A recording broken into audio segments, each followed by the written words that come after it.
of payment plan with them. One thought here is that a lot of this stimulus money that's coming down from the government, I think that that'll eventually trickle down to property owners. And people pay food and they pay rent and mortgages. They got to pay for their housing. So I think that there's enough out there and coming out that'll help to allow people to stay current on their housing. Now, yeah, I'm just as concerned as everybody else if this continues to drag on for a long time. And there's definitely going to be some hardship out there. So we'll just have to address that as it comes up.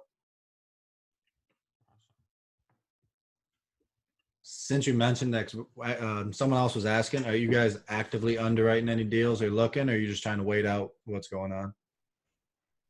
Yeah, we're still actively looking and underwriting deals. We're actually working on a 64 unit in Melvindale right now that we're probably about roughly 45 days out from closing on that property. Did any of your like underwriting like metrics change at all, or are you doing it the same way? We definitely went back. We got a little bit more conservative.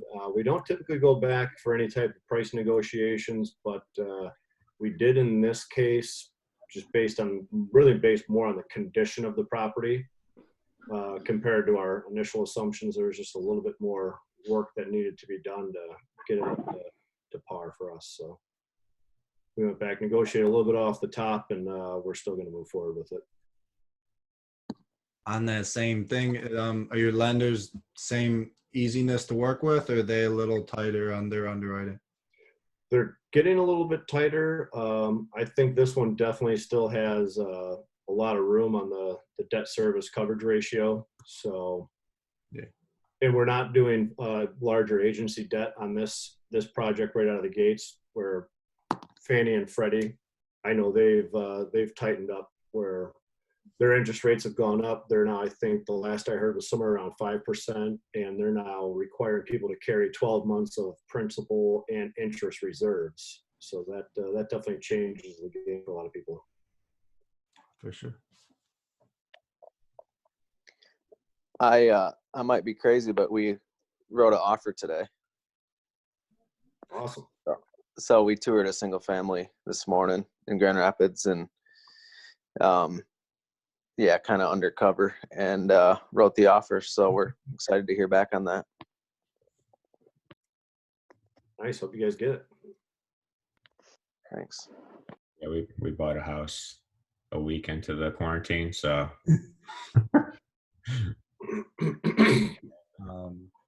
I don't know. My crystal ball is only as good as the next. I think we're going to come out of this. It's going to take a while. It's not going to be a flip the switch and turn everything back on, but I'm confident that we'll get back to normal. It might just take a little bit, but it'll turn around. We're going to say something, Nate? I was going to say, we didn't officially say anything, but we can probably field questions from anybody who wants to ask Barry anything. Oh yeah. I was going to just have kind of do a quick little thing about SBA loans and all that, and then we can just take questions across the board. Perfect. So Frank, if you want to kind of give us a little, hold on, you're muted. Hello, can you hear me? Hey, how's it going? Good. So yeah, right now it's kind of been crazy with the SBA loans, a lot of information out there. Things are ever changing. I think it was a week and a half ago, the SBA loans started to come out. The biggest thing was what was an employee. Initially, they were going to let you count 1099 employees. Then they backed that out. And then my understanding is that now the self-employed SBAs are starting to open up. And I believe that it's the same program. So now if I'm Joe the painter and I'm working for somebody, I'm going to apply for my own SBA loan at this point. I know the money's being funded. A lot of the large banks are slow in the process. And what's out there is the funding of these loans has been slow. I do have some people that have told me that they've been approved for funding, but it has yet to hit their bank account. So I don't know the timing of that. The best thing I can say is get out there, get in touch with your banker, because if you're running crews and you have payroll out there, definitely get applying for that. Then there was the other economic disaster impact loan that was supposed to start out at like 10,000. Now they've revamped that. The SBA sent out emails on that last night for anybody that applied, referencing now they're going to limit that to $1,000 per employee. But I have yet to see any funding on that loan also. Then within Michigan, the self-employed unemployment has opened up as of yesterday. And everybody I know has said that the system has been real slow and bogging down. But anybody that's self-employed, I'd say a rehabber, a renter, anybody out there, get out there and fill that out, at least get the process going. Because if you apply, let's say today, my understanding is that you don't even hear for approval till, I believe it's April 20th. And I believe if you submit with no documentation, that you can get about $100 from the state and then about $600 from the federal government on the unemployment side. So those of you that real estate or investing's your primary source, and you've been impacted, I definitely look at that. Because right now, talking with clients, April rent wasn't down as much, just because I don't think it's set in with everybody, and we'll see what happens more in May. But been talking with clients, so some of the larger ones starting to anticipate for the summer tax bills. That's going to be the next thing that's going to pop up for those of you that have properties out there. If you're struggling collecting the rent, the tax bills are going to be due at the end of the summer, and being able to plan for that. So that's something that we're not really even thinking about yet. But I don't know if there's going to be any relief from the local jurisdictions, which I would assume not, because they all need money. So lots out there. I think the biggest thing, reach out to your accountant and definitely your banker. Those of you that have a banking relationship, try to reach out and see what's out there, because everybody's situation's a little different, and there's a lot of stuff that's supposedly out there. I've yet to see it funding. And honestly, though, this is the fastest I've ever seen in my career them get anything done in government. And I know they're trying to get more funds to this program. Now it's getting into political game in there, but they're hopefully going to not run out of funds before people need it, because there's large and small businesses out there that end of the day, the large business is keeping your tenant with money coming in to be able to pay your rent. So we just need to keep moving along. So from a tax standpoint, everybody's stuff has been extended, or not extended, automatically pushed back to July 15th. So anybody that has anything due tomorrow, April 15th, payments and everything is due July 15th. So it gives you time, and then you can still file for an extension as of now until October. So those are some of the biggest things out there and kind of the landscape out there. But I'd say just reach out to your banker and see what's there. The SBA website, there's the application. Initially, my understanding was you were going to apply directly to SBA and they were going to hook you up with a banker. Right now, you have to, if you have a relationship, let's say with Chase, you go online to Chase it, and they are able to process that application for you.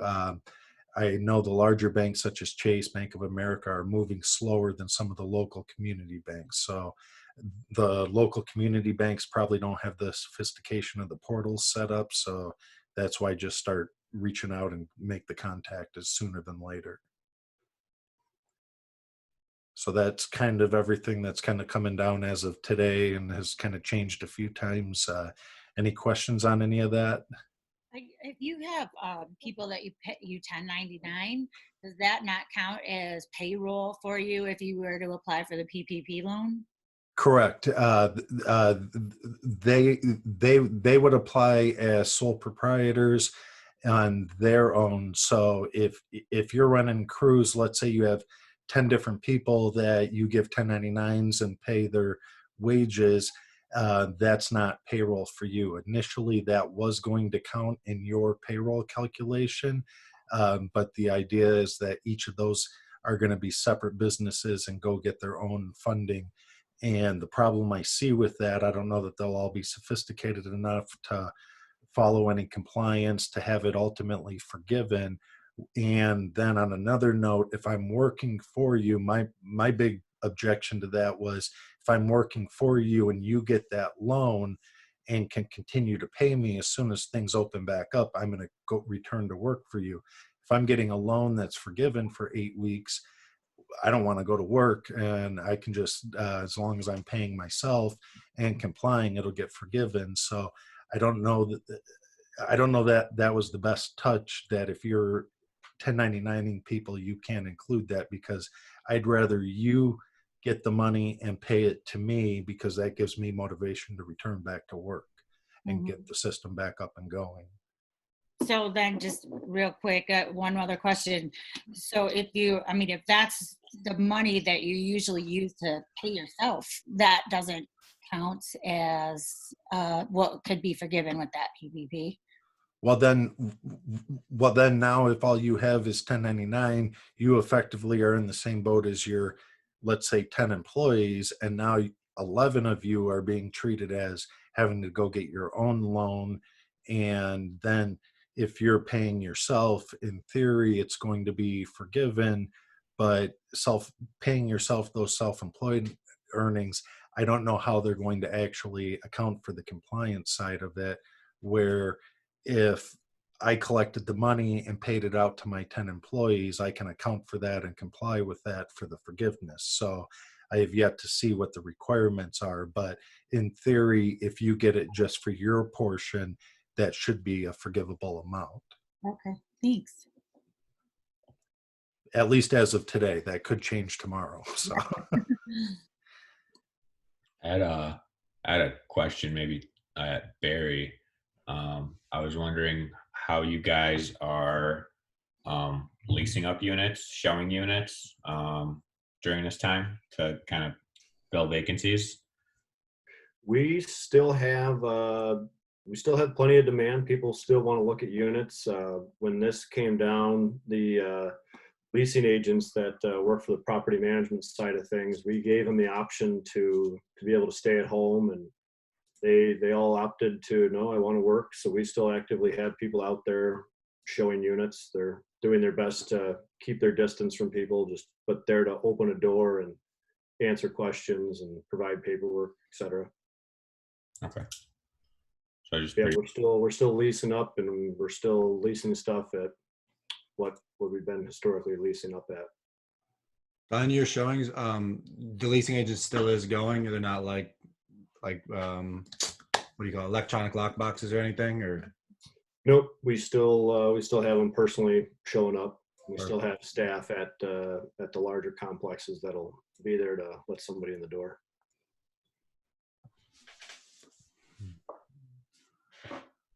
Anyone else got any questions for maybe Barry or Frank or anyone in general that you want to post to the group? Everyone's got everything figured out, huh? I just wanted to say something. When all of this was happening, we were actually almost in a housing crisis because there was just not enough inventory to meet buyer demand. And now with everything going on in the stock market, people that are flocking out are moving to a more tangible investment, which is real estate, which is just like increase the buyer demand. And now there's like the fear of everything going up, which is like super low inventory. So like when this is going to rebound, and when this does rebound, values are definitely going to just keep increasing. Like the last recession, although a lot of people did lose their properties, it actually didn't have much impact on the value of some homes. So that's just some food for thought. Yeah, I've noticed the same thing. The one flip we just sold, there were multiple offers on it, and the house I sold for my buddy, same thing. It closed today. Again, we had multiple offers and backup offers. So, when people need to move, they need to move, and everyone wants to move into a nice house. So I think there's lots of opportunity there. Yeah, I specialize in finding off-market properties, people that at one point had listed and wanted to sell. And a lot of people they're not panic selling, they're more panic buying. But if anyone wants to send me a criteria of what areas you're looking in and what you're looking for, I can definitely target that area and facilitate a deal. Yeah, you want to drop your contact info in the chat so that anyone Yeah. that wants to reach out, they can get a hold of you. Yeah, thank you. Yeah, for sure. How about I think the one other question I had for Frank was unemployment. Safe. Why don't you just speak up, Safe? Ask him your own question. Frank, what's going on? I was a little bit shy of you. I haven't seen you in a while. Hey, how's it going? So as a W-2 employee, I've consulted a couple CPAs and whatnot. If you're already employed via W-2 and you have realtor income and you have rentals, how does that work on the unemployment side? So, for example, I tried to go and fill out everything today because I'm bringing a decent amount in for my realtor, but I'm still employed at my W-2. I was told that I cannot double dip this. If I'm bringing in any income and it's full time, you cannot declare unemployment. That's always been my understanding, and all this is all new right now. But effectively, if you're working a W-2, or worst case, you're working a W-2 that your hours have been cut, you really can't, because you still have your job. That other part is just side income is the problem. So not really eligible. I actually have a few other people that their hours have been cut. So overall, their pay has been proportionately cut too, but they really get no relief on that also. Some are some high earners and don't know that they necessarily need it, but other people, it is making a big difference when you're taking a 30% pay cut right now. There's no relief out there for that because they're still employed. They're getting their benefits and that. Okay, gotcha. Cool. Good question, Safe. I was thinking of that. Oh, another question kind of on that same topic. So, as maybe some of you know, some of you may not know, I quit my job last year as a W-2 engineer. So I don't have income or like a tax return showing me working as for myself, right? Can I apply for any sort of this relief since I don't have any proof technically yet? So right now, and it just opened up yesterday, but I've talked to a few people. With the unemployment, my understanding is if you go on there, fill that out. In your case, T.O., you would have filled it out yesterday or tomorrow because it's based on your last name, or Friday, I think, is the catch-all. But if you go in there, and I do have clients that actually had everything completed and were able to upload a copy of their 2019 tax return as evidence of what they made. And then my understanding is, had they not uploaded anything, they would have gotten the minimum, which I think is $100 or maybe $100 and some change from the state, but then they get the $600 from the federal government. But in the case of the one client, they had about $90,000 of reported income on their Schedule C. They uploaded that, and they're not going to know until April 20th what they've been determined to get. Based on their reported income, whatever the state maximum is, they should get that. And then on top of it, the federal amount. So definitely get out there. But my understanding, if you want to submit no documents, And if you don't have to have your return done, you may have 1099. So those of you that have rental income or other income out there that you got a 1099, that would be additional evidence to submit.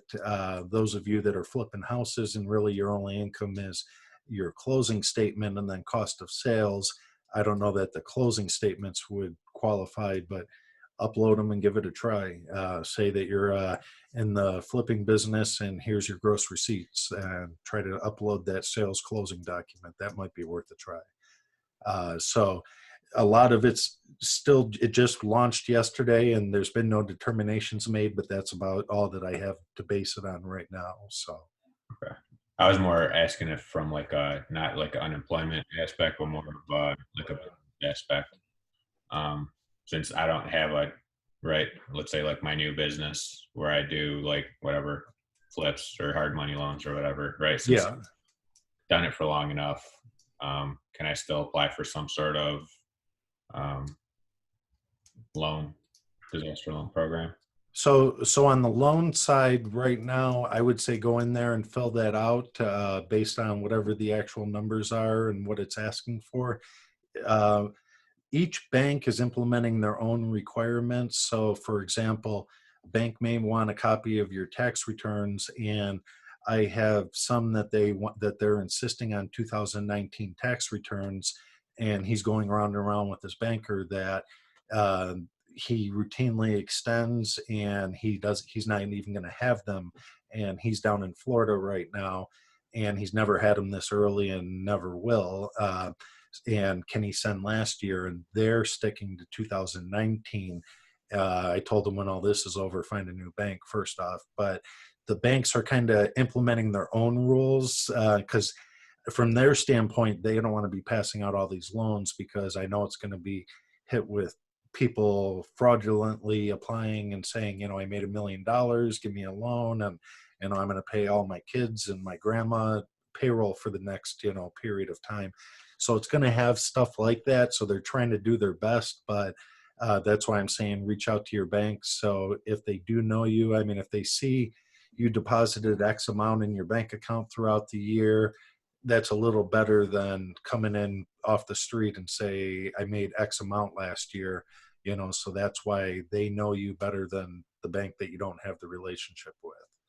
But they're inundated with calls and fielding calls from their clients. So if you're not a client or don't have that relationship yet, how responsive are they going to be? I don't know. Makes sense. Anyone else have any other questions? Because I got some more questions. So Frank, are you guys, is your firm doing the EIDL and PPP are you guys offering those services for your clients or what? Right now, actually have helped a few clients get through it, but a lot of it is working with the bank and just in working with getting the documents there. So haven't actually put it together myself. I mean, the full package just between working with the client and their banker. So right now doing that. Is it your understanding that you can apply for the PPP as well as unemployment? That I heard that was the case. You could do that. Yes. I've not heard that you can't. So I would say apply for everything until there's dollars in your bank. You don't have anything yet. So if you start getting unemployment and you get the PPP loan, I don't know how that'll work. I think if you get the PPP loan, you'll have to stop collecting the unemployment. But if they're getting the loan and it's going to be forgivable, just stop. When you report your income for that week on unemployment, you would report that you received X amount of dollars that week. You'd be eligible for zero benefit and then move on to the next week. So, because part of getting unemployment, you get it, but you have to certify. I don't know if it's weekly or every other week. You have to certify your earnings, because I might be collecting unemployment and in normal times we're maybe making a couple $100 on some side jobs that I have to declare, and it might impact my benefit for that week, but only that week that I received the money. Okay, thank you.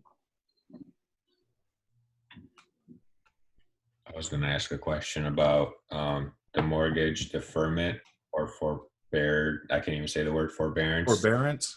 Yeah. I don't know, Frank or Barry, if you guys have any experience with that, how that works and which is better and kind of how to approach that.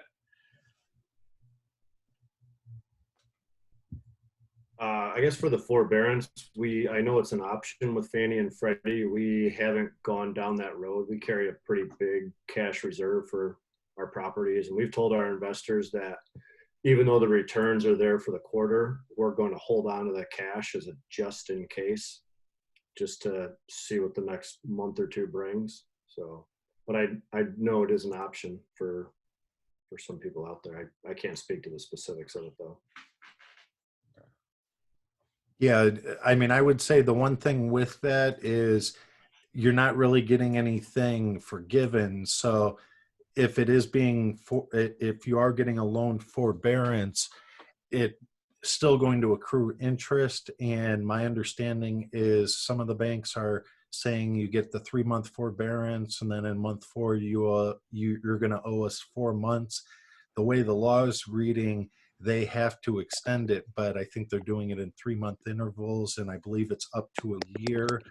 And then you can have them put it on the back end. But if you look at a loan, if you're just trying to keep the cash or not pay it for a few months, it's going to end up costing you in the interest that they tack on the back end of your loan. So I'd say you use the forbearance for cash flow. If you're, as Barry mentioned, holding on cash, maybe, pay your property taxes, and if you can push it back, if that's a business decision. But if it just comes down to not making your home mortgage payment because you don't have to and you can push it to later, it might not be the best option because you're going to get a lot of that principal tacked on. In the meantime, you're still incurring 3 months of interest that they might stick on the back end as additional principal. So you might be able to push it out, but I'd say use that if you need it for cash flow purposes. And then none of that's really being forgiven at this point. One other thing I did was on my single family home portfolio. I proactively reached out to the bank, and they took me to interest only payments for the next 6 months on all those properties. So that was able to save me quite a bit of cash flow every month. And you know what, if the rent still comes in, collections are normal, great. That money just stays in my account, but it just gives me that much more cushion. Oh yeah, and when it's all said and done, let's say a year from now, everything, you get all your back rent, you can always make a larger lump sum payment then and be right back where you would have been had none of this happened. But it gave you that cushion to. Yeah, they said it would just go on to the balloon payment at the end. So yeah, I'm fine with that. I've got a Freddie property. One edit to what Frank said with the forbearance paperwork that I got is there is no penalties or interest accrued. It's a 3-month forbearance, and it's paid over the next 12 months with no penalties or interest. So just one clarification on that. So are they freezing the interest on that? They must be, yeah. So I'm not sure exactly how it works, but it said there's going to be no interest or penalties accrued. So Frank, I can tell you as well. So I had a property that I just bought, and my situation was a little different. I actually bought a unit that was vacant, and then maybe 5 days before all this coronavirus stuff happened, my tenant got shot and killed. So they no longer wanted to continue the lease. The daughter ended up leaving, so now I'm at 100% vacancy. So even though I had the money to float it, this thing came out, and I called my mortgage servicer and talked to them, and I made sure that it wasn't going to affect my credit worthiness and what the repayment plan would look like. Because if you're going to forgive it for 3 months and then on month 4 you're going to ask for month 1 through 4 as a lump sum, then that doesn't really make sense. Why would I even try to leverage that? So the way that they're doing it is, let's say your payment's $599 or like $600. And you owe that on a monthly basis, and you're forgiven month 1, 2, and 3. you still owe that $600, and obviously that's secured with the interest. They just put it on a 12-month schedule for you to repay. So they offer their like Midwestern Loan, which is my servicer. They offer 3 options. One is loan or lump sum payment, loan modification. You can add the 3 months to the back of your 30-year mortgage, or you can put it on a 12-month schedule. And this won't be, they say that they turn off all credit reporting. It's not, even when they do turn it on that 4th month, that portion that you, like, let's say you've incurred $3,000, that $3,000 won't show up as another credit. It's just within the house that they're holding that loan or the forgiveness balance or the forbiddance balance. Okay. Yeah. And I made sure I had that all in email. Well, that's good that you guys reached out, because I didn't. I keep going back and forth if I should reach out or not, but it's probably better to, like what Barry was saying, just kind of reach out and know it's there. And then if you don't need it, you don't need it. And if you need it, then it's there, right? So. Also definitely reach out. Maybe some of what you're getting is also different because they're investment properties and they're assuming you might be a little bit more sophisticated borrower and not necessarily giving you the runaround, because actually both you guys have said some better stories than what I've heard. But on a residential loan where you're more just a consumer, I think the banks are still taking a little stronger position out of fear and options out there, but definitely reach out to them and see what they're going to offer. I mean, if you might as well. Yeah, it's good to have it as a backup. March rents came in pretty well, like Frank said, but April rents due May 1st. That could be where we start seeing some struggles. So I have all that paperwork. I can just fill it out at a moment's notice and send it in before the 7th of the month, and they'll take those 3 months and then they'll spread it evenly over the next 12 months for me. So that's the program. And for you guys that kind of have done that, did you contact the guy that did the loan for you, or did you have to contact like someone else? I just went direct to the servicer, the mortgage. They have a separate line. Your loan officer won't do it. They have a loss mitigation department that you usually have to go to. And then, Pierre, I know you're asking about the refinance thing. I can actually testify to that as well. I'm actually refinancing my personal primary residence, and an underwriter did catch that I declared forbearance. They asked why, and they looked at my balances, and they looked at my lease agreements, and we just had to do a LOX, letter of explanation, of why we did it, and then how we're looking to pay it off. So I think my file's going to close just fine.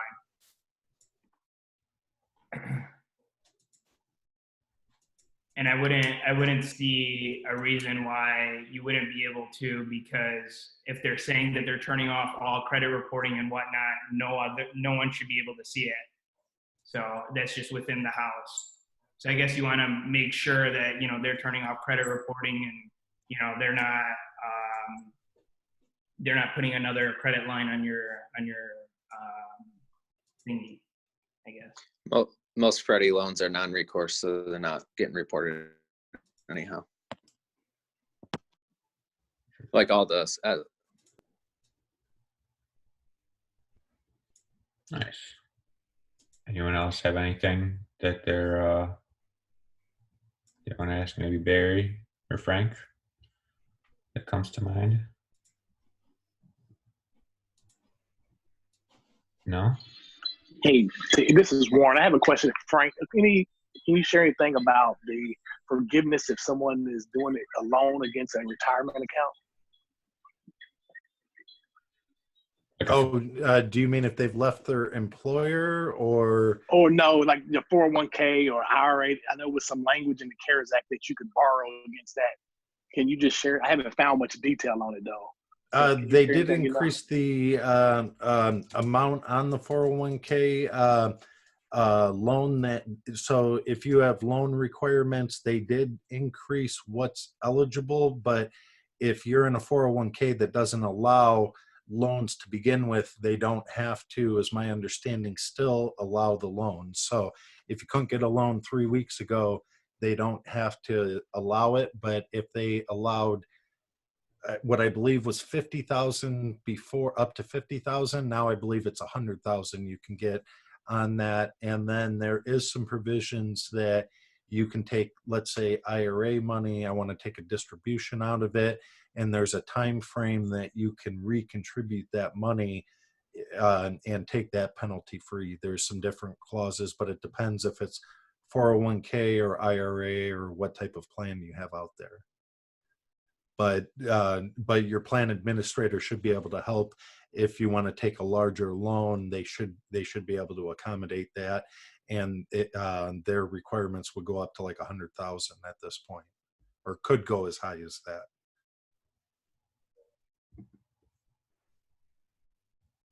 Yeah, I saw some stuff on 401ks too, but didn't dive into it too deep. I think it has something to do with you could pull it out early and you wouldn't have that extra fee tacked onto it. Yeah, and then there's a time frame that you can spread the tax out over, and then there's a time frame that you can recontribute it, where effectively, if you're doing like a rollover under normal circumstances, usually they do trustee to trustee transfers, but I could take it, let's say, from a Fidelity and go contribute it to a Merrill Lynch. As long as I'm within that 60-day window, it becomes a pain for tax reporting, and good luck getting the IRS to figure that out and not send you a notice. So it's easier to do it direct. But in theory, I could take that money, maybe go do a quick short-term 45-day flip, get my money back and put it back in my IRA and keep the profit on that. Is one thing that you could do. But there's a lot of timing, and if it's not in there with their, it could be a deemed distribution. So, but they've expanded that because they know people are going to be tapping into their 401ks for living expenses and what have you. But it might be an option to maybe explore as an investment strategy. I know a lot of financial planners are going to be deterring you against tapping into those funds, but I mean, I think what we're seeing now is unprecedented for anything we've ever seen before. Awesome. I was also wondering, I guess, question for anyone else on the call. Are you doing anything unique to find deals, or is anyone still looking for deals, I guess? I know I'm still actively looking at really everything. It's just not a lot out there. I feel like a lot of wholesalers have, like, I don't know, fallen off the map. Ron, it would be nice to hear from you what you're kind of doing. I know you've been sitting quiet. Hold on. He's muted.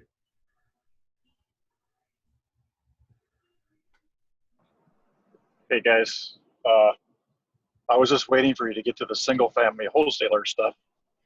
But anyway, what we're doing as a company is we've been running commercials for the last 2.5 weeks. So what's everybody doing these days? Sitting in their skivvies watching Netflix and watching television. So if you're watching TV, chances are you've seen a commercial from Waymark Homes wanting to buy your house. We've sent out 9 contracts. Nobody's actually sent them back. We've been doing phone interviews only. So we don't do any physical appointments at the moment.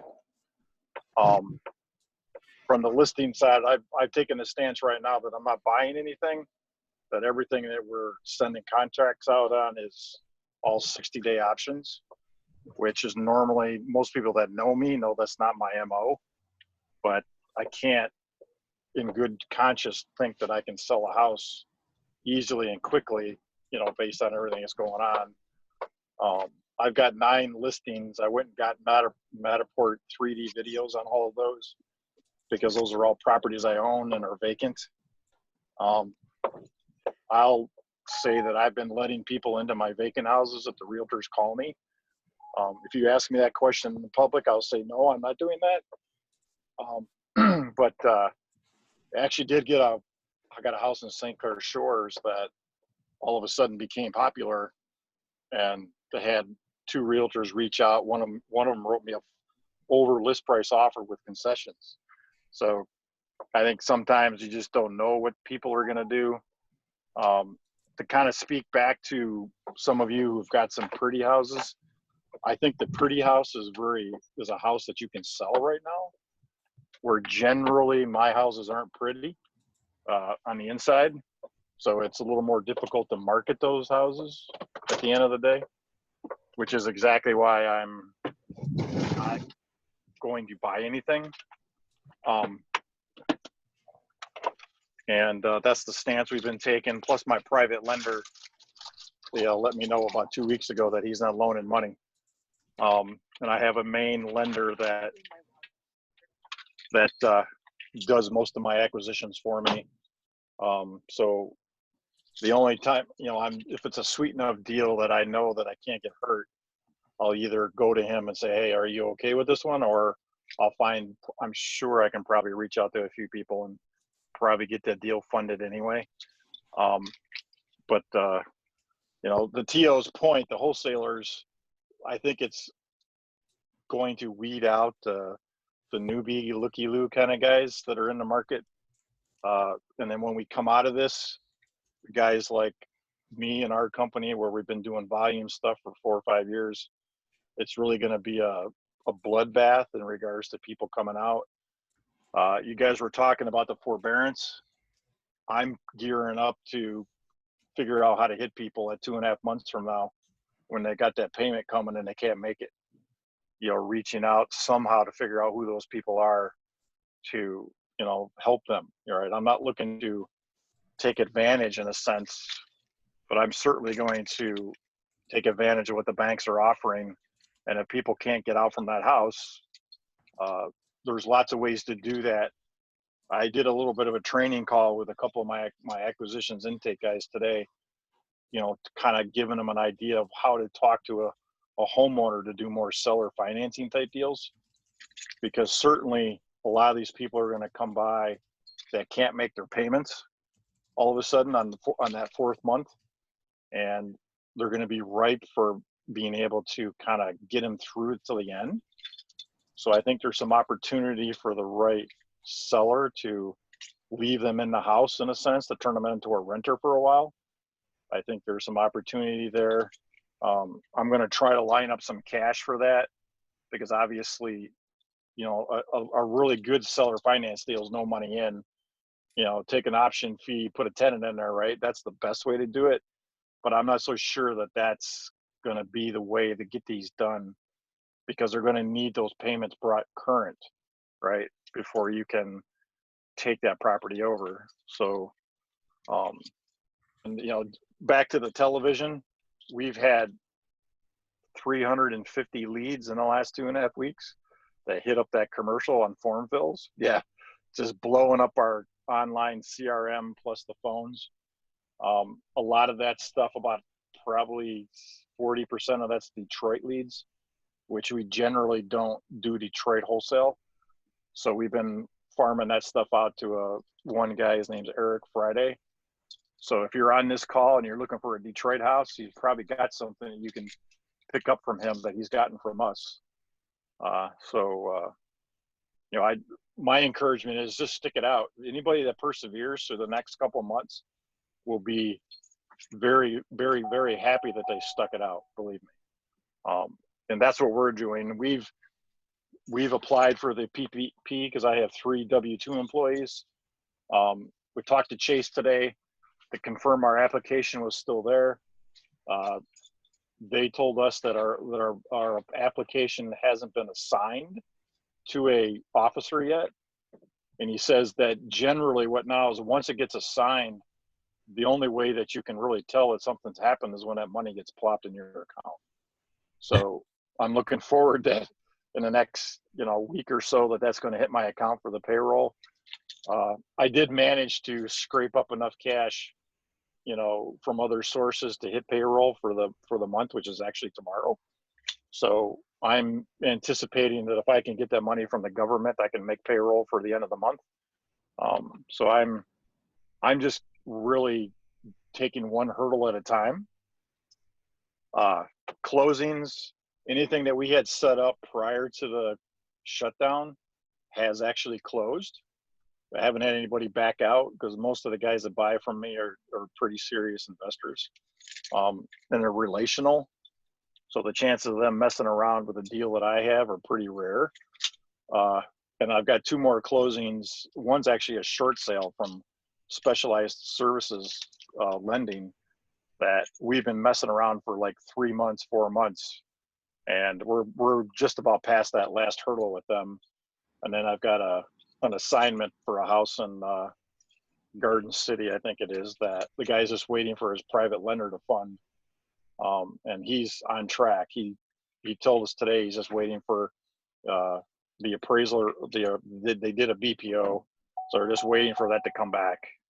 So I've been fortunate that closings haven't been canceled, and it's put enough money in my pocket just to keep it afloat. I wasn't fortunate enough to have a big cash position at the time everything was falling apart. So I've just called in some favors in a sense, just to keep everything moving, living off of my reputation of just doing what I say I'm going to do. And then banking on those leads coming in and working those leads like crazy. I've never in my career of wholesaling been more focused on dripping on every person that calls me, because I've always had good luck with direct mail that's brought in deals that are pretty easy to do. Whereas right now, those deals are hard to find and hard to convert. So I've been training my guys, my intake guys and my acquisition guy to really just, is to fine tune your follow up so that we don't lose any deal that we can put together. So I'm glad to hear those commercials are working out. And I remember when you were telling me you were getting ready to get that. Yeah. We had cut that commercial like back in like late January. Yeah. And we were just kind of hanging out because we have to give them at least 20 grand to go buy those commercial spots, Mm-hmm. So I was just waiting for the right time. And then when everything was falling apart, I thought, what a better time to hit the television, like right now, because everybody's watching TV, right? Yeah. So it works. I can tell because my phone dings when people are fill out the form online. My phone gets a text every time somebody does that, and I can always tell when that commercial is running because it just blows up for about 5-6 minutes because everybody's going to the website and typing in. So it's been good. It's the whole downturn of all of this has really kind of taught me how to reposition how we think to really focus on everything that we can do. So I would encourage you that take this time of the downtime to just to refocus your efforts. And I've been through 2008 and 9 as an REO broker. I know what it's like for the world to fall apart almost overnight. I think this is a different animal because there's actually still money out there. Whereas in 08 and 09, it was the banks falling apart. It wasn't a forced issue from the outside world in a sense, right? So I think we'll recover, and I think it's going to be stronger. Like that one girl was talking about how, you just got to get to the other side. Once we can get there and the world opens back up, there's going to be huge opportunities to take advantage of in the right way. I mean, it's not your fault as an investor that somebody took their forbearance or whatever cash position they were in, but we can help them out. If you look at it from a win-win position, you're going to win. That's just the bottom line. Oh, for sure. Hey, Cody, you raised your hand. Do you have a question for Ron or? Yeah. Well, just anyone in general. I know I talked with you about this earlier about marketing sequences. And I was curious to hear some of your opinions on like in what sequence and how frequently would you hit each possible seller with the next channel.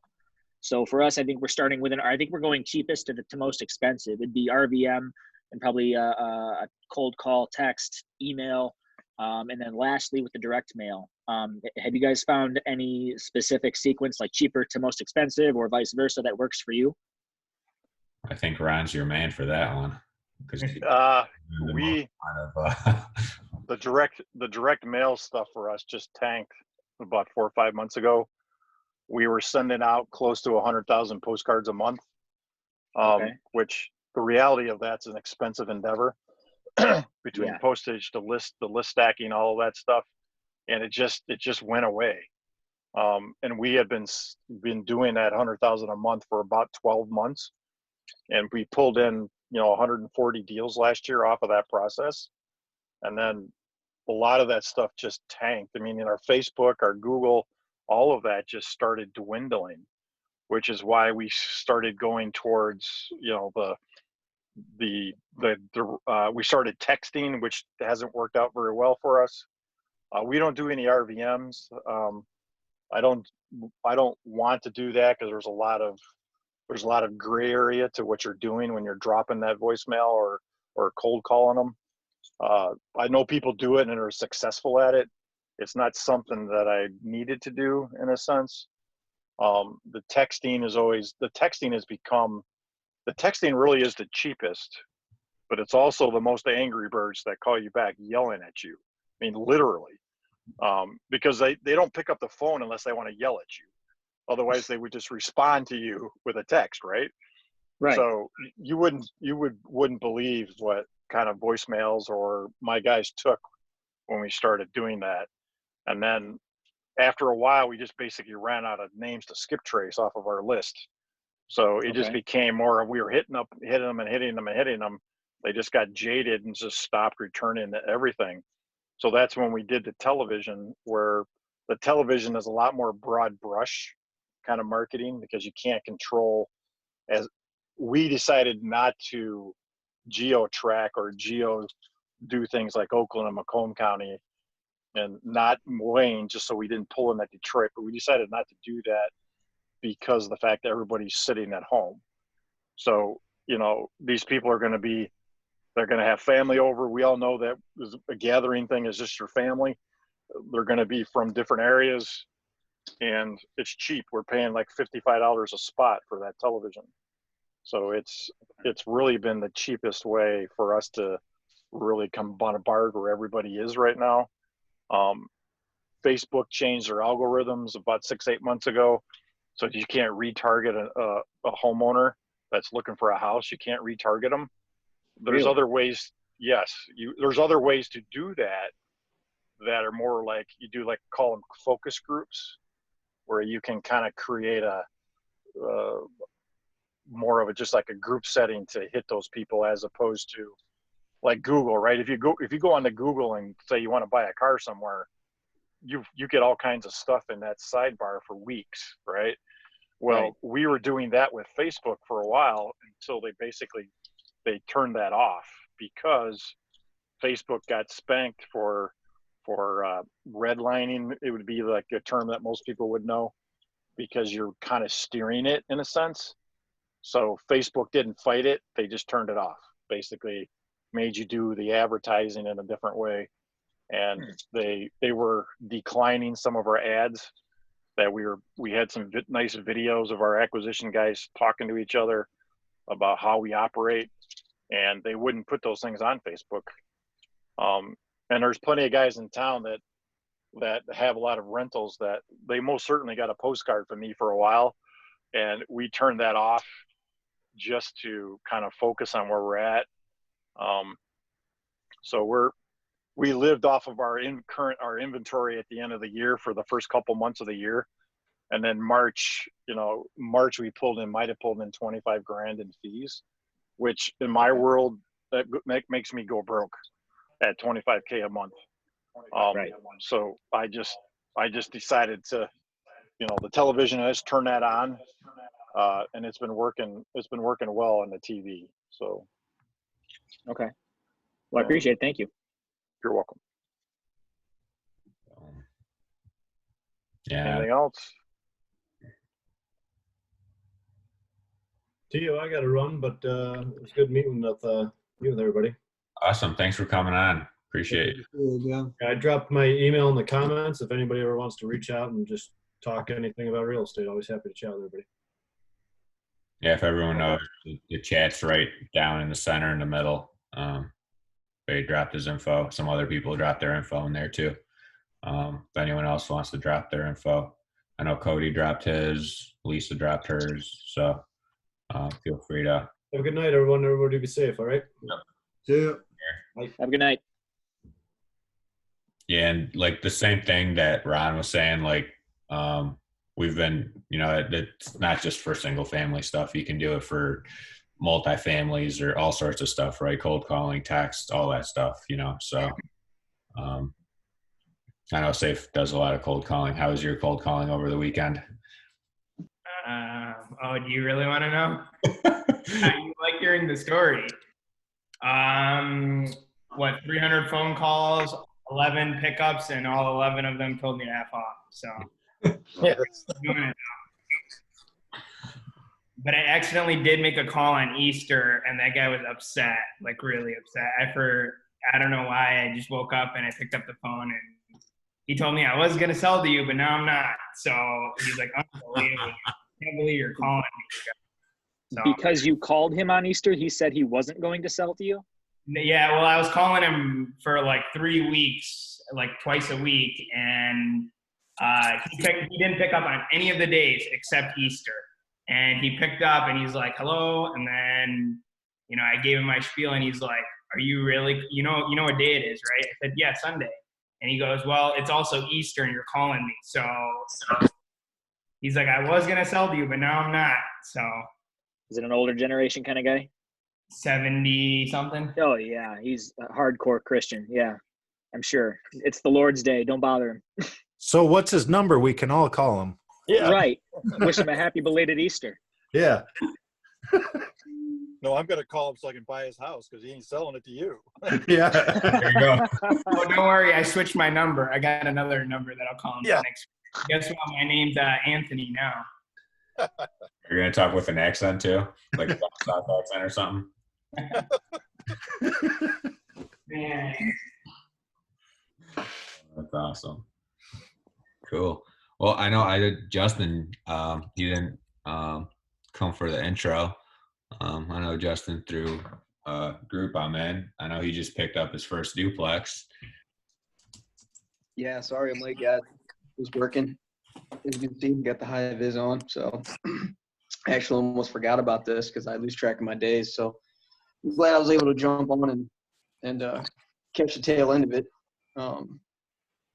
I just from listening to everybody sounds like they got a good few years or more under their belt. I'm just kind of getting going. I just picked up my first duplex, doing the whole house hack gig, and putting some blood, sweat, and tears into it right now. And I already got somebody that's not the other side that's going to pay for the mortgage, going to allow me to roll my own money back into the business and hopefully to Ron's point, ride this thing out and come out on the back end and hopefully be able to help somebody out and pick up another property or two towards the end of this whole fiasco.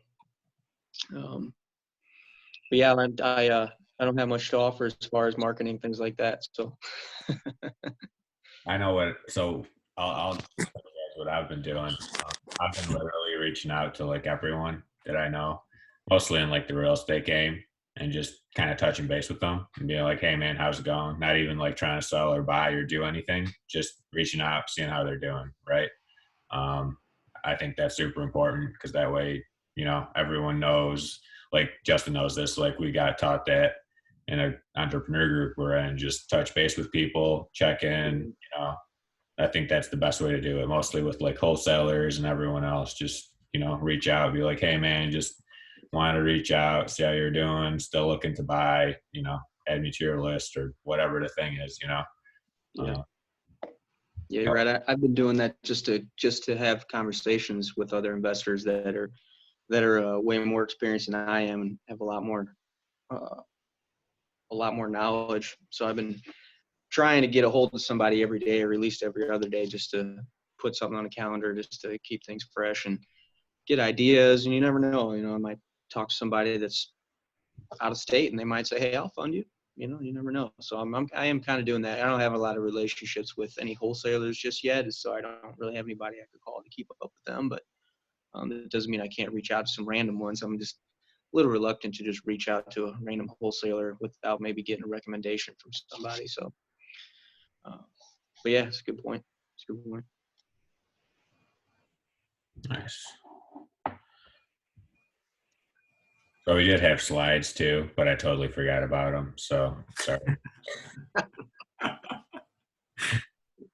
But they were probably really good too, right? No, it's like I'll share them. It's like the slides that we have, because we usually give away a book, but I should have done it this way too and just mailed you guys a book. But we'll give away 2 books at our next meetup. So it's pretty much just our kind of thing, and then got my information. If anyone wants to reach out to me, if anyone's wondering about Airbnbs, they're beyond dead. I got to switch that picture. What's that? So I still got to switch that picture. Yeah, this is info. I was trying to find a picture of him. This is literally the only one I had. The other one I had was him like, what were you doing? Oh, you were managing someone. You were looking at someone work. Yeah, I think we'll do this one. But if anyone wants to reach out to me and Nate, feel free to reach out. Like I said, where someone was talking about if they had a deal, they didn't know if it was a good deal or not, just reach out to us. We'll be glad to take a look at it, give you a hand with it. We're not into stealing deals. We're about making sure everyone's successful and everyone wins. So, but anyone else have anything else? I saw Subra jumped on. How's it going, man? I don't know if you got a mic to hear us.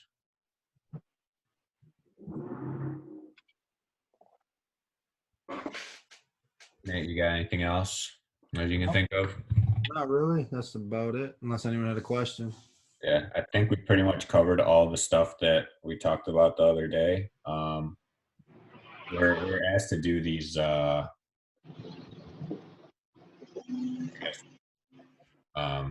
Zoom meetings before. I never got a chance to it, so I think it was a good chance to actually do them with what's all going on. Maybe we'll have one monthly meetup that's like in person and one that's virtual, because it's kind of cool to have like Justin, he's from St. Louis, and Lisa jumped on, she's from Texas, so it's kind of sweet to have all sorts of different states on and kind of see what's going on in different areas of the country. I think mostly everyone here is from Michigan, right? Yep. So it's cool to see what other states got going on. But if no one has anything else, I'm still down to hang out. If anyone's got any questions or wants to discuss anything or anything at all. I'm good, my man. I'm gonna make some dinner and get rested for my next play day tomorrow at work. So I'm glad to hear you're essential. I am. Yeah, everybody has to have Pepsi and Mountain Dew. You're welcome. Can anybody hear me? Yes, sir. Yeah, my name's Philando Merriweather. I've been driving and running around, so I didn't get to introduce myself, so I'm gonna pull over real quick. But I wholesale in Detroit. I own a few rentals. Most of the stuff is between me and my brother that I do.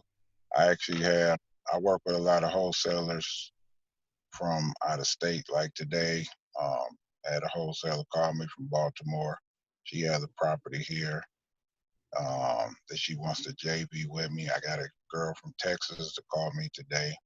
She wants to JV. And just been trying to figure out somewhat of how to get those appointments, because the lady tomorrow, which is why I drove, while I was driving, I drove past the property just to see it. She really wants to sell this property quick.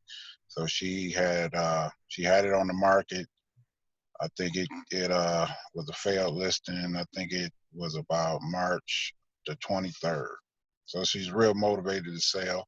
What I've found and what I've seen, I have a lot of, like I say, I have a lot of wholesalers and even investors that I deal with out of Florida, and everybody seems to just bombard me here in Michigan. So what I'm starting to do now is basically start networking, because a lot of the stuff that I've encountered, a lot of the investors that's calling me and a lot of the wholesalers, you know, I don't have enough as far as deals or properties here for them, you know, because most of my deals have been joint ventures. You know what I'm saying?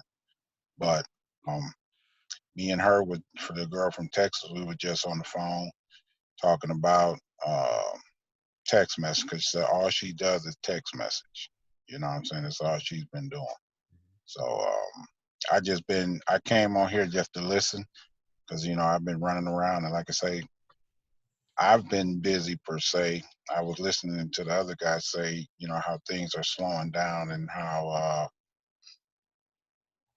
you know, as far as closings and things of that nature, a lot of I'll say my money that comes from this real estate from the last month has really been, I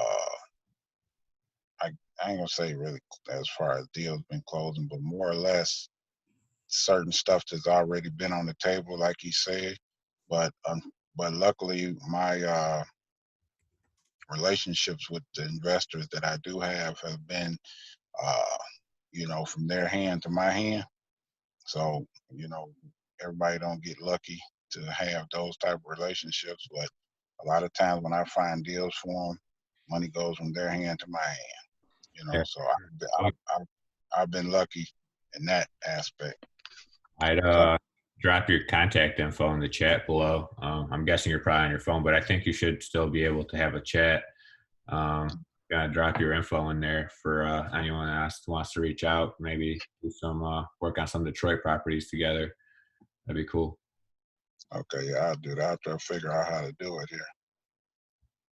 Should be, I don't remember what your phone looks like, but I think Yeah, three little dots in the bottom right. Yeah. Yeah, I got it. Let's see. Yeah. I've got a really serious question for Frank. I've been holding it for about an hour and 30 minutes now. Hey, Frank, is that real brick behind you, or is that like a picture or something? Gotta be a picture. I'm just wondering. It looks pretty cool. If it's a backdrop, dude, you got to get me one. It's actually two pieces of wallpaper, and as you can see, right there's the tape where I taped them together. But dude, it looks so real. I stuck it up on the wall. It made my wall look a little better than. Which looks good. Wow. Okay. Yeah. Sorry about that. I just had that. Dropped a valid question, because I think that looks legit, right? I've been trying to look, dude. My house to like make fancy and cool for my meetings. Oh yeah, and then when you play with the virtual backdrop in Zoom, it cuts your head off and does all that. So I just put that up. It made it easier. I think I did it back when Tio and I did one about a month and a half or so ago. Yeah. There's a question in the comments from Dale asking about investing in Flint. I've looked at stuff there. I haven't actually invested in anything in Flint. I don't really know enough about it. I don't know if anyone has any experience investing in anything out of Flint. I personally do not.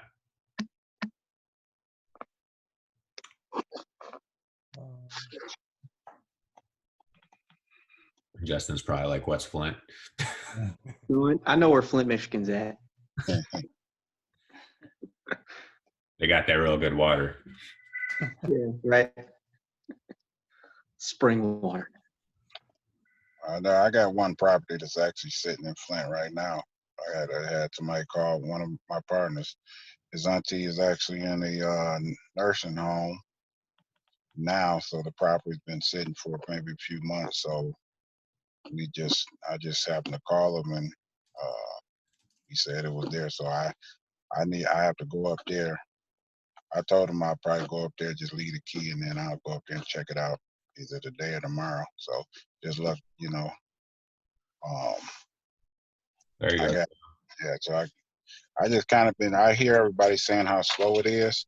So my biggest thing with a lot of the new deals that I have on the table, especially from a lot of the wholesalers out of town, and I haven't called the title company yet to see how slow or how that process is going now. So you guys just kind of have closings on the table. How's it working out for you guys now? If you had new stuff. All my stuff's closed. Actually, the house I closed on today, the people that bought it, they had to sell their house to be able to buy the house I was selling.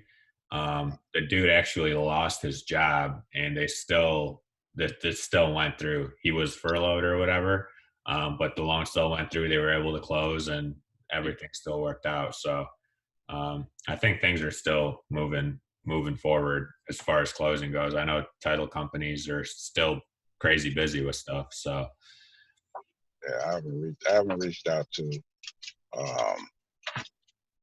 well, and I haven't really closed or did anything with them, but Michigan Title, I reached out to, I think Dylan or Dylan, I believe he is. Yeah. So I reached out to him because somebody told me how that they're investor friendly. So I reached out to him about a week or maybe a few weeks back, I believe. So I was gonna give him a call. Yep. Because I know stuff. Very good. Yeah, I think my phone gonna die, you guys. So it was good meeting you. Hope I see you guys out there. Thanks for jumping on. Maybe we can do some deals with each one of you guys one day. I hope so. I seem to have a lot of interested parties. Most of my interest comes from out of state. You know what I'm saying? So if you guys, I got Arizona, Florida, Atlanta, Georgia area, Texas. So if you guys have any interest in doing something down there, let me know. Sure. All right. I'll see you guys later. Yeah. Thanks for jumping on. Yep. So for anyone that hasn't joined us in person ever, we usually have these meetings. We go for like 2 hours till 8, and then we go and have like a social hour where we go grab some food and hang out and drinks and all that.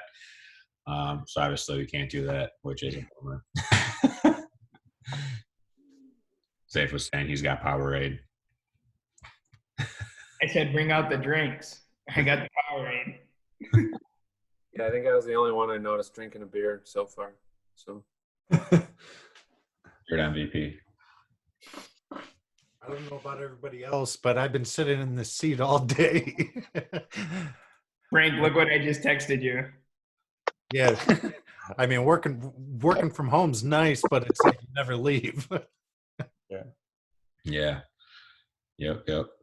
Yeah, I mean, I've still been pretty busy. I feel like still going to like the flips, buying stuff for the guys working at them. I feel like nothing's changed for me personally, honestly, other than everyone losing their shit and buying all the toilet paper. I feel like I'm still, still getting after it. Same as usual. I did have, like someone was saying about like closings. I did have a duplex I was working on, and we were kind of like far out on the price, and then this thing kind of hit. Well, there was 2 different duplexes, but this thing kind of hit with this one, and they just like dumped the price to what I was trying to get it for. And with all the uncertainty and everything, I ended up kind of like hitting like the pause button and be like, well, let's just see what happens, right? And the reason behind that is, like, let's say like they wanted 100, I offered 80, and at 80, it was like an okay deal, but with all the uncertainty, things are kind of going crazy. You don't know what's going to happen. Maybe I can get that deal for like 60, right? A month down the road. So someone brought that stuff up. is anyone still getting a bunch of I know before I used to get emails from wholesalers all the time, like they had properties that they were trying to sell. I haven't really seen very much coming through about, people with new deals or anything like that. I don't know if anyone's seen anything different. I think everybody slowed down the last, that's what I noticed at least. Yeah. I tell you, please, everybody send me their information because I need it there. I haven't slowed down my way. So if you guys looking for something, send me your info. Yeah, for sure. Yeah, we got it right here. If anyone, he's got his info in the chat right there. Feel free to reach out to him. Dale, you were asking where the name of the group. So we don't really have like an actual group. We pretty much just our multifamily meetup. So if you found it on Facebook and you hit like join or interested or whatever every month, then we have a new one. You'll kind of get a notification. But every second Tuesday of every month, we usually meet at the Troy Community Center from 6 to 8. So that's pretty much where we meet, and then after we go for our like social hour. So hopefully all this craziness is over and we can go enjoy that come 2021. hopefully next month with masks and 6 feet apart. Are you doing okay finding materials? You said you were bringing materials to people working on your flips. Yeah, so the funny thing is, like, once all this started happening, I was like pissed off because everyone was like, they're gonna close Home Depot, they're gonna close Lowe's, they're gonna, the world's gonna end. So I'm like, man. So I got mad. So I pretty much went to like the flip and I made a list of everything we needed to finish, and I went and like bulk bought like everything pretty much. And like stuffed it in all the cabinets and like hid it because they were painting and stuff, right? So now I'm at the point where like the guys are working on the house and they're like, hey, where's this or where's that? I'm like, dude, I don't know. It's there. I bought it. It's in the cabinet. It's somewhere in there. You just gotta look for it. Well, like, they're doing Home Depot and Lowe's, after they announced that I was working on a project as well, they'll actually deliver it to your home site. I think it's like $49 or something like that. And they delivered all my paint. I had 3 gallons of paint, but it was just basic paint, no mix-ins or anything like that. And 40 some pallets or 40 some packets of flooring and a bunch of other like parts and stuff. So was this while this all thing was happening? Because I heard people were like, it was on Thursday. Okay. Yeah, they were like way out on like deliveries and stuff. Yeah, and I think you can still do pickup, so they'll pick it out for you, and then it'll be ready at the pro desk or whatever. Yeah, I think Sherwin-Williams, our painter, was saying that they're still open. You just call ahead, whatever color you need, you can get whatever paint you need and everything. You just can't plant your tomatoes.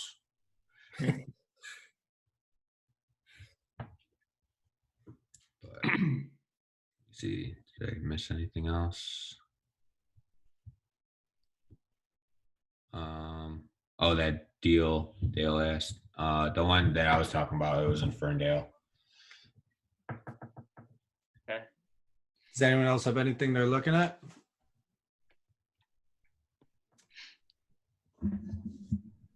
We're in Ferndale. What was that deal? It was between it wasn't, Safe would call it the ghetto part of Ferndale. I used to live in Royal Oak, but even the I hit up Royal Oak Township. Didn't even know that existed. It's pretty ghetto. But I like Ferndale. Yeah, it's cool. That's basically where T.O. is. He's in the ghetto. No, it's not. No.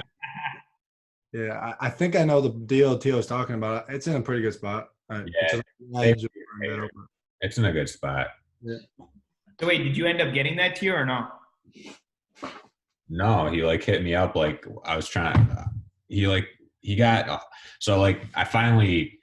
So this guy, a year into this, I've been like trying to get him to sell me this stupid freaking duplex, and now it's just a matter of like principle that I'm gonna buy it because like I've wasted so many texts on this guy, right?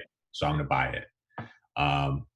So like probably 2 weeks before all this, he's like, "Hey, I'm going on vacation. Text me back. I'll be back on Monday. Let's figure out a deal." On Monday, I text him, and he didn't say anything.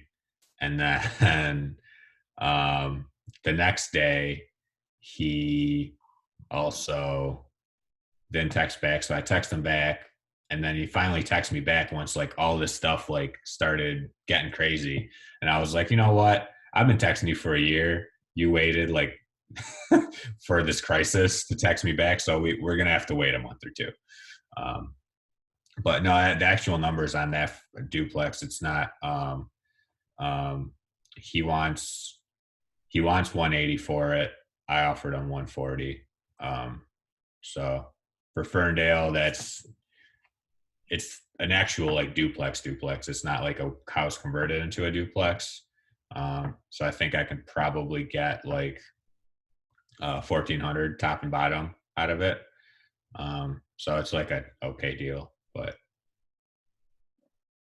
Hey, does anyone invest in Oak Park here or has anything in Oak Park?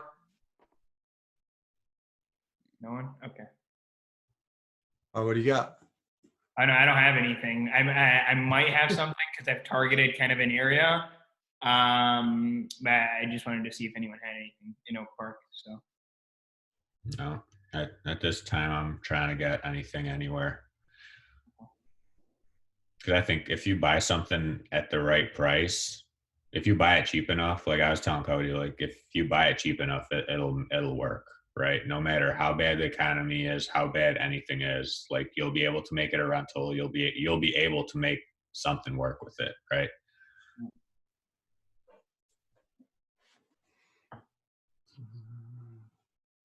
All right. Well, if we don't have any, is anyone like looking for anything that they need help with, like something that they're struggling with? Nothing. Nothing. Everyone's killing the game.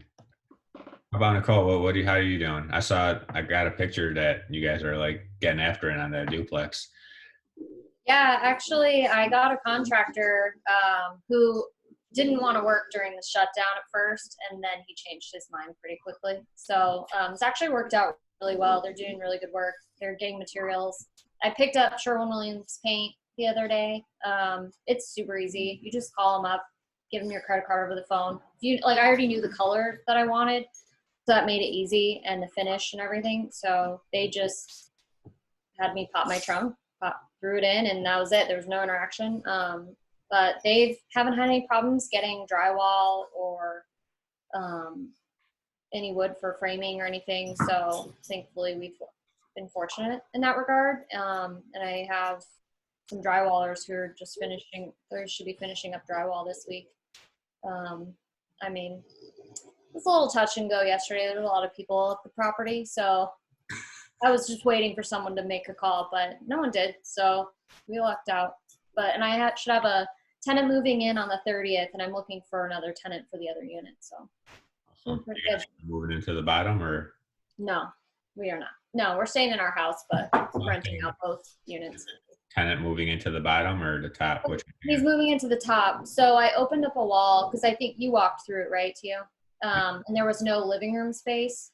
So I took a wall down between the kitchen and that one bedroom. So now it's more functional, actual living room space, and the other room's the dedicated bedroom. And then I made a picture window through the other wall that was in the kitchen. And then putting a bar countertop there because there wasn't much room to put a table. So just open it up a little bit to make it a little more functional. Cleaned it up. Yeah, it looks a lot better. Way better in there. Awesome.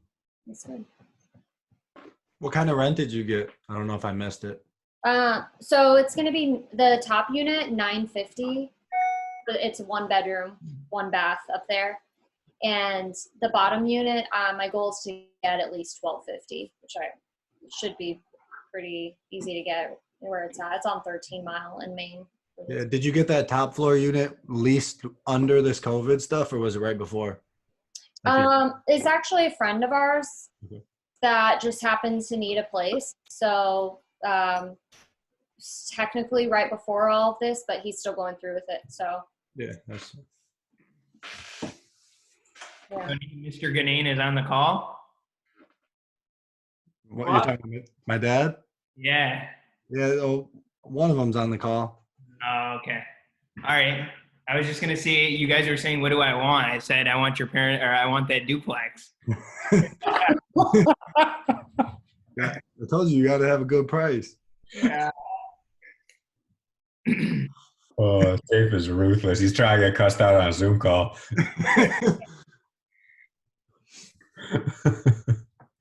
Oh, that's funny.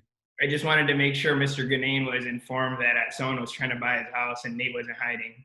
No, I mentioned it to him a couple months ago. I said if he gives a good price, he might be, working something out. Oh, that's awesome. Is anybody else making offers on anything or nothing? Nothing. I had a realtor call me. I got a unit that's up for rent, and he called me trying to list it because he's so amazing. And then I was like, yeah, I'd had it listed too, guy. But what ended up coming out of it was he's like, hey, I got this house that is good for an investment property that he sent over my way. I guess it's got a bunch of water in the crawl and mold, and no one wants to buy it because it's scary for most home buyers. So I'm gonna try to make an offer on that thing, see how it goes. It's in Madison Heights, but I don't really know Madison Heights very well. So, but Theo, did you end up putting the electronic on? no, I just set it up. So I set up my app, and now I got to fill out the forms that you gave me to get the. I got to fill it out before I close on both of these houses so I can get 2 of them. Yeah, I got to do that too. But Safe, you should just tell everybody in this thing, because I didn't know that you could get those things for free. Yeah, so if you're a realtor in the state of Michigan and an MLS subscriber, you're able to get, depending on the amount of listings that you have, 1 Century Lock per listing. So Nate was asked, or I think it was Tio, I think it was both of you. You guys were asking how I was showing, actively showing all my properties.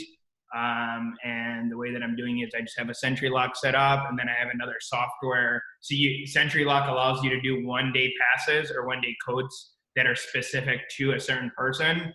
So I've kind of been lightly pre-screening them and then saying, okay, I'll go ahead and meet you at the property. And then 5 minutes before they arrive, or 5 minutes before their scheduled time, I'll just pick up the phone, call them and say, hey, we're doing contactless showings. When you're there, just please give me a call. And when they're there, I just quickly generate the code, turn off Simply Safe, and they access it. I tell them it's only 10 minutes, so they hurry up and, they do their thing. So that's that. Yeah, it's a cool tip. Like I said, I didn't know I'm going to do it. You sent me the link the other day. And if you add an agent, you can still do it. There's I think a company called Rently, I think it's what it's called. And you can same sort of idea. You can do that same sort of thing with it. But what I've done is I always pre-screen the tenants, but before I have them go there. But I just did a walkthrough video the last time I was there. So I just send everyone the video, and then I'm like, hey, thanks for your interest. Here's a video, quick walkthrough. If you want to see it in person and you meet the pre-screen criteria, then you're welcome to come walk it. We're technically not supposed to be showing properties, but yeah, I know people are. Yep. Things are still moving. I don't know what it's like investing in Oak Park. I haven't had anything in Oak Park. I know we got a buddy that has a few places in Oak Park. I think it's north of 9 Mile, right? Is where it's kind of like a nicer area, right? Say, I think you're maybe more familiar with it. Who are you talking about? Biel, or are you talking about Hassan? Who are you talking about? I was talking about Hassan. Oh yeah. I actually don't know exactly. I don't know. I think Kai, are you on the phone still? Maybe. Maybe he's not. Yeah, I really don't know. I think he buys it on like 10 Mile